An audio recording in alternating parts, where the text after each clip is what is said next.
Oh. Di Masjid Razali Bandar Lama Gua Musia ni mungkin ada yang tahu dan ramai juga yang belum tahu, di mana di ruang solat tengah-tengah masjid ni terdapat satu kubur almarhumah Nikmah. Jom kita tengok dan kita cuba selami macam manakah sejarah beliau.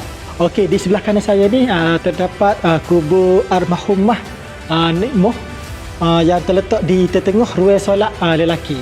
Pada tanggal 4 Januari 1943, di sekitar ini diserang oleh tentera komunis, dan pada waktu itu tentera komunis berjaya membunuh orang Melayu kita seramai 25 orang, dan salah seorang yang terkorban adalah arwah ni lah.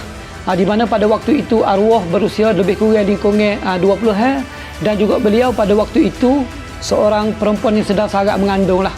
Dan dia bunuh sebenarnya kubur dia ni terletak di luar masjid pada dulunya. Tetapi ekoran daripada perubahan masa, masjid ini dibesarkan, jadi kubur dia ni pas tengah.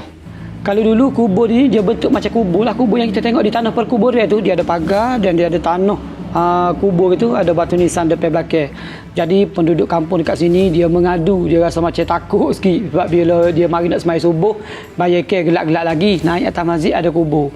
Dan pada ketika itu Mufti Negeri Kelantan dia memberi cadangan, cubalah buat sesuatu supaya kubur ni tidak nampak sangat sebagai kubur. Dan setelah berbincang, di mana penduduk tempatan dia buat macam rak, dan di atas rak-rak ni kita boleh tengoklah Al-Quran yang ada ataupun risalah Islamiah. Akhir-akhir ni kita tengok di kalangan kita semangat patriotik ni macam luntur sikit.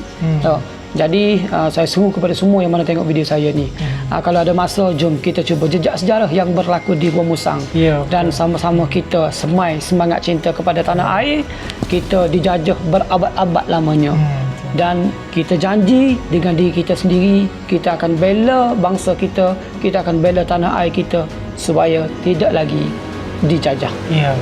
Okey, kita akhir dulu video kita pada kali ini. Okey. InsyaAllah kalau panjang umur kita jumpa di next video. Assalamualaikum warahmatullahi wabarakatuh dari unit pentadbiran. Bye bye. Zin, patut saudara kita ni. Patut mai klik. Okey, mai ikut aku. Terbel lalu. Bola terbel-terbelnya. Lepas tu